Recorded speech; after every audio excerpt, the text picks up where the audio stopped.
ചിത്രം ആരംഭിക്കുന്നത് 1969 ജൂലൈ 4-ലാണ്. ഡെർലിനും മൈക്കും കാറിൽ ഇരിക്കുമ്പോൾ ഒരാൾ വന്ന് അവരെ വെടിവെക്കുന്നു. മൈക്ക് മാത്രം രക്ഷപ്പെടുന്നു. പിന്നീട് ഒരു മാസത്തിനു ശേഷം സാൻ ഫ്രാൻസിസ്കോയിലെ പ്രസിദ്ധ പത്രമായ ക്രോണിക്കിൾസിലെ പൊളിറ്റിക്കൽ കാർട്ടൂണിസ്റ്റായ റോബർട്ട് ഗ്രെയിൻസ്മിത്തിന് അദ്ദേഹത്തിന്റെ ഓഫീസിലേക്ക് ഒരു കത്ത് വരികയാണ്. ആ കത്തിൽ പലരെയും കൊല്ലുമെന്ന് പറയുന്നു. അതുപോലെ തന്നെ അതിൽ കോഡഡ് ആയ ഒരു എൻക്രിപ്റ്റഡ് മെസ്സേജും ഉണ്ട്. ആ മെസ്സേജ് പത്രത്തിന്റെ ഫ്രണ്ട് പേജിൽ പ്രസിദ്ധീകരിക്കാനാണ് കത്ത് ആവശ്യപ്പെടുന്നത്. ആ കത്തിൽ തന്റെ ഐഡന്റിറ്റി ഉണ്ടെന്ന് ആ കത്ത് അയച്ചയാൾ പറയുന്നു. പക്ഷേ ആ കത്ത് അവർ പ്രസിദ്ധീകരിക്കുന്നില്ല പത്രത്തിൽ. പിന്നീട് ഒരു മീറ്റിംഗ് ആണ് കാണിക്കുന്നത്. റോബർട്ടും ആ മീറ്റിംഗിലുണ്ട്. ക്രൈം റിപ്പോർട്ടറായ പോൾ ആവറിയും ആ മീറ്റിംഗിൽ പങ്കെടുക്കുന്നുണ്ട്. ഈ കത്തിൽ നിന്ന് നിങ്ങൾക്ക് ഒന്നും കിട്ടാൻ പോകുന്നില്ല, ഇതെല്ലാം വെറും പച്ച കള്ളമാണ് എന്ന് റോബർട്ട് പറയുകയാണ്. സീനിയർ എഡിറ്റേഴ്സ് പക്ഷേ അത് അംഗീകരിക്കുന്നില്ല. വെറും കാർട്ടൂണിസ്റ്റായ റോബർട്ടിന്റെ അഭിപ്രായം അവർ മുഖവിലേക്ക് എടുക്കുന്നില്ല. അവർ ആ കത്ത് 4-ാം പേജിൽ പ്രസിദ്ധീകരിക്കുന്നു. പിന്നീട് FBI-യും മറ്റു അന്വേഷണ ഏജൻസികളും ഇത് കാണുന്നു. പത്രത്തിൽ വന്ന ഈ സൈൻ ലാംഗ്വേജ് കണ്ട ചരിത്ര ഗവേഷകരായ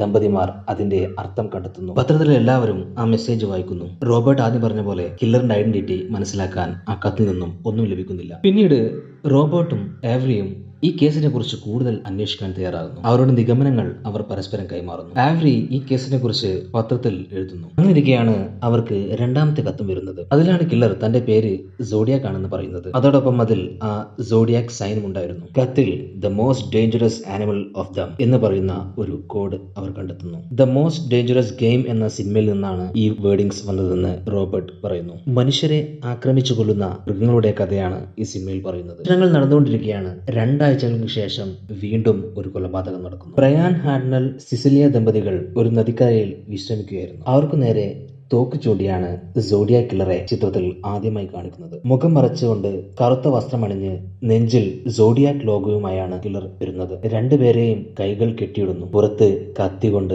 തുരുതുരാ കുത്തുന്നു. പിന്നീട് അവരുടെ കാർ എടുത്തുകൊണ്ടുപോയി മറ്റൊരിടത്ത് പാർക്ക് ചെയ്ത് അതിൽ ഈ കൊലപാതകം നടത്തിയത് താനാണെന്ന് എഴുതി വെക്കുന്നു. കൂടെ ആ സോഡിയാക് സൈനും വരച്ചു വെക്കുന്നു. പക്ഷേ ഈ കൊലപാതക ശ്രമത്തിൽ നിന്നും ഹാഡ്നൻ അത്ഭുതകരമായി രക്ഷപ്പെടുകയാണ് ഉണ്ടായത്. ഈ കൊലപാതകത്തിന് ശേഷം പോലീസ് അന്വേഷണം ഊർജിതമാക്കുന്നു. പക്ഷേ അവിടെ മറ്റൊരു കൊലപാതകം കൂടി നടക്കുന്നു. പോൾ സ്റ്റീവ് എന്ന ഡ്രൈവറെയാണ് കൊന്നത്. പോളിന്റെ രക്തം പുരണ്ട ഷർട്ടിന്റെ ഒരു പീസ് കത്തിൽ വെച്ചുകൊണ്ടാണ് സോഡിയാക് കത്തയക്കുന്നത്. പിന്നീട് പോലീസ് അന്വേഷണം ഡിറ്റക്റ്റീവ് ഡേവ് ടോസ്റ്റയെയും ബിൽ ആംസ്ട്രോങ്ങിനെയും ഏൽപ്പിക്കുന്നു. അവരുടെ കൂടെ കൊലപാതകങ്ങൾ നടന്ന സ്ഥലത്തു നിന്നുള്ള കെയ്നും ജാക്കും കൂടി അന്വേഷണത്തിൽ പങ്കാളിയാവുന്നു. മറ്റൊരിടത്ത് റോബർട്ടും പോളും അന്വേഷണം തുടരുകയാണ്. കില്ലറുടെ മോട്ടീവ് എന്താണെന്നും കില്ലറുടെ പാറ്റേൺ എന്താണെന്നും അവർക്ക് മനസ്സിലാക്കാൻ സാധിക്കുന്നില്ല. എവറി ഓരോ കേസും ഡീറ്റെയിൽ ആയി പഠിച്ചുകൊണ്ട് എല്ലാ ദിവസവും ന്യൂസ് പേപ്പറിൽ ആർട്ടിക്കിൾസ് എഴുതിക്കൊണ്ടേയിരുന്നു. സോഡിയാക് കില്ലർ പിന്നെയും കത്തുകൾ അയച്ചുകൊണ്ടിരിക്കുകയാണ്. സോഡിയാക് കില്ലർ ഒരു സെലിബ്രിറ്റി വക്കീലായ മെൽവിൻ ബെല്ലിയെ ഫോണിൽ വിളിക്കുകയും ഒരു TV ഷോയെ കുറിച്ച് പറയുകയും ചെയ്യുന്നു. മെൽവിൻ ആ TV ഷോയിൽ പങ്കെടുക്കുന്നു. ആ ലൈവ് ഷോയിൽ സോഡിയാക് കോൾ ചെയ്യുന്നു. എനിക്ക് ഭയങ്കര തലവേദനയാണ്. തലവേദനിക്കുമ്പോൾ ഞാൻ കത്തിയും എടുത്തിറങ്ങും, ഒരാളെ കൊല്ലും. ആ ലൈവ് TV ഷോയിൽ സോഡിയാക് സംസാരിക്കുകയാണ്. പക്ഷെ പോലീസിന് ആ കോൾ ട്രേസ് ചെയ്യാൻ കഴിയുന്നുണ്ടായിരുന്നില്ല. ആദ്യ കൊലപാതകത്തിന് ശേഷം ഒരു കൊല്ലം കഴിയുന്നു. ഒരു ക്രിസ്മസ് കാലം കൂടി വന്നു. സോഡിയാക് കത്തുകൾ നേരിട്ട് വക്കീലിനെയാണ് അയച്ചുകൊണ്ടിരുന്നത്. പക്ഷേ ആ കത്തുകളുടെ ഉറവിടം കണ്ടെത്താൻ എന്നിട്ടും അവർക്ക് സാധിക്കുന്നില്ല.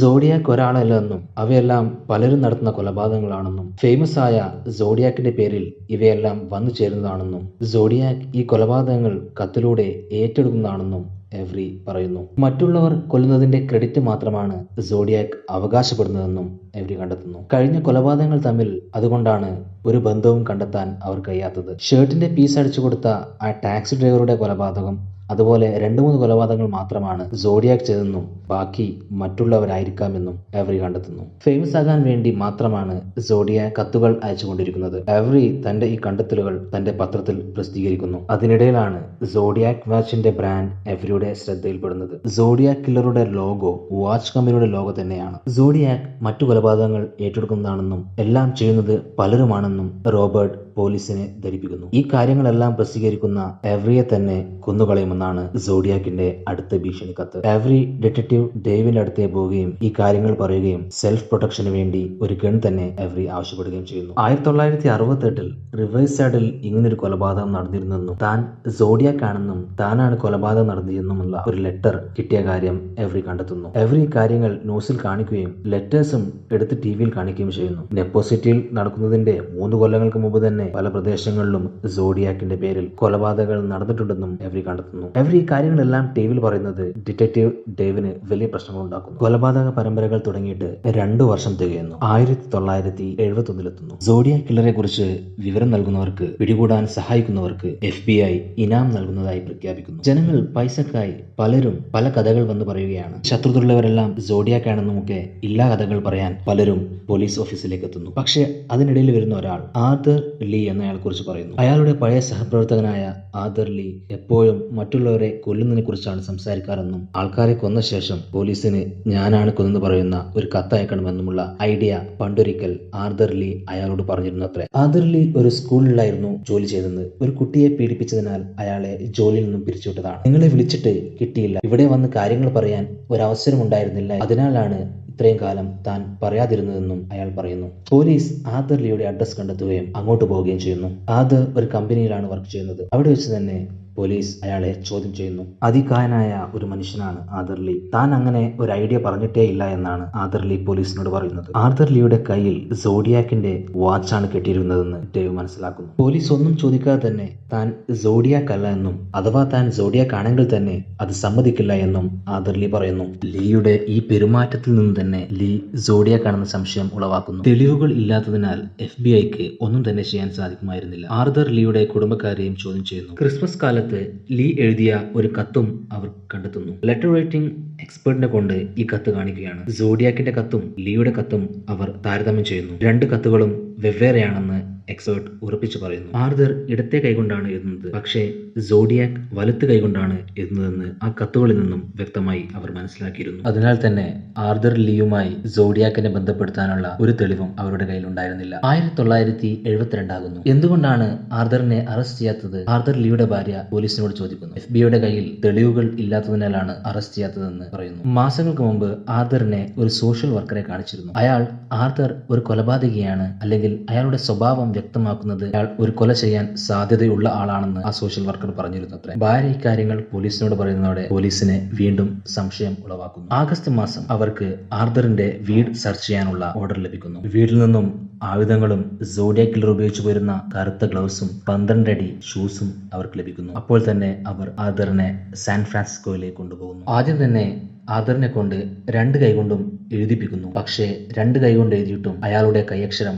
സോഡിയാക്കിന്റെ കൈയക്ഷരമായി ഒരിക്കലും തന്നെ മാച്ച് ആവുന്നില്ല. ഒരു നിരപരാധിയായ ആളെയാണ് പിടിച്ചുകൊണ്ടുവന്നിരിക്കുന്നതെന്ന് പറഞ്ഞുകൊണ്ട് സീനിയർ ഡിറ്റക്റ്റീവ് ആർതറിനെ വെറുതെ വിടുന്നു. FBI ഇനി ആർതറിനെ ബുദ്ധിമുട്ടിക്കാൻ പാടില്ല എന്നും ഓർഡർ ഇടുന്നു. വർഷങ്ങൾ കടന്നുപോയി. എവരി തന്റെ ജോലി രാജിവെച്ചു. ഡേവിനെ ഡീപ്രമോട്ട് ചെയ്തു. കാരണം ആ കത്തുകളിൽ ഡേവ് കൃത്രിമം കാട്ടിയെന്നാണ് കണ്ടെത്തിയത്. കൂടെയുണ്ടായിരുന്ന ബിൽ ആംസ്ട്രോങ്ങിനെ സ്ഥലം മാറ്റുകയും ചെയ്തു. 3 വർഷങ്ങളായി പിന്നെ കത്തുകളെല്ലാം വന്നിട്ട് റോബർട്ട് അന്വേഷണത്തിൽ കണ്ടെത്തിയ തെളിവുകൾ വീണ്ടും പരിശോധിക്കുന്നു. ആദ്യം കൊല്ലപ്പെട്ട പെൺകുട്ടിയുടെ വീട്ടിൽ കൊലപാതകത്തിന് 1 ദിവസം മുമ്പ് ഒരു കോൾ വന്നിരുന്നെന്നും ഫോണിൽ ഒരു ശ്വാസം വിടുന്ന ശബ്ദം മാത്രമാണ് കേട്ടിരുന്നതെന്നും റോബർട്ട് ആ തെളിവുകളിൽ നിന്നും കണ്ടെത്തുന്നു. പിന്നീട് ഒരു റൈറ്റിംഗ് എക്സ്പെർട്ടിനെ കണ്ടെത്തി റോബർട്ട് അയാളുമായി സംസാരിക്കുന്നു. ഒരാൾക്ക് എത്ര തരത്തിലും എഴുതാൻ കഴിയുമെന്നും കാലം കഴിയുന്തോറും ആൾക്കാരുടെ കൈയക്ഷരം മാറി വരുമെന്നും ആ റൈറ്റിംഗ് എക്സ്പേർട്ട് റോബർട്ടിനോട് പറയുന്നു. ഈ കാര്യങ്ങളെല്ലാം വെച്ചുകൊണ്ട് റോബർട്ട് ഒരു നോവൽ എഴുതാൻ തയ്യാറാകുന്നു. അതിനെക്കുറിച്ച് പത്രങ്ങളിൽ വാർത്ത വരുന്നു. സോഡിയാക് ഈ നോവലിനെ കുറിച്ച് അറിഞ്ഞാൽ എന്ത് വേണമെങ്കിലും സംഭവിക്കാമെന്ന് റോബർട്ടിന്റെ ഭാര്യ ഭയപ്പെടുന്നു. ഈ നോവലിനെ കുറിച്ചുള്ള വാർത്ത വന്ന ശേഷം റോബർട്ടിന് ഒരു ബ്ലാങ്ക് കോൾ വരുന്നു. ശ്വാസം വിടുന്ന ശബ്ദം മാത്രമാണ് റോബർട്ട് കേട്ടത്. റോബർട്ട് തന്റെ ജോലി നഷ്ടപ്പെടുന്നു. അയാൾ നോവൽ എഴുതാൻ തുടങ്ങിയിരുന്നു. ഭയം കൊണ്ട്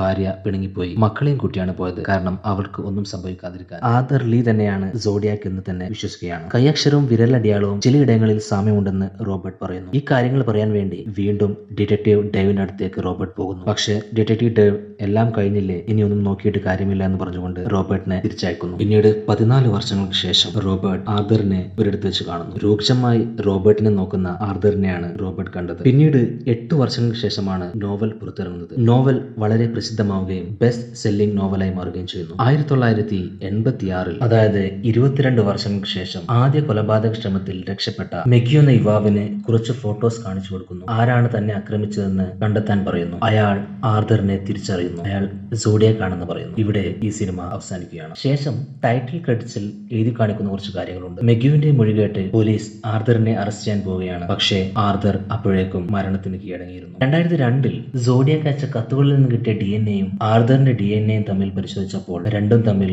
യാതൊരു ബന്ധവും കണ്ടെത്താൻ കഴിഞ്ഞിരുന്നില്ല. രണ്ടും വ്യത്യസ്ത DNA-കളായിരുന്നു. സിനിമ അവസാനിക്കുമ്പോൾ ഹാപ്പി എൻഡിങ്ങോ സാഡ് എൻഡിങ്ങോ ഒന്നുമില്ല. കാരണം ഒരു പച്ചയായ ജീവിതമാണ്. ഒരു നാടിനെ വിറപ്പിച്ച കൊലപാതകത്തിന്റെ കഥയാണ്, ചരിത്രമാണ് പറയുന്നത്. ഇതുവരെ നിങ്ങൾ ഈ വീഡിയോ കണ്ടിട്ടുണ്ടെങ്കിൽ തീർച്ചയായും നിങ്ങൾ ഈ ചാനൽ സബ്സ്ക്രൈബ് ചെയ്യുക, ബെൽ ഐക്കൺ അമർത്തുക. പുതിയ കഥകളുമായി വീണ്ടും വരാം.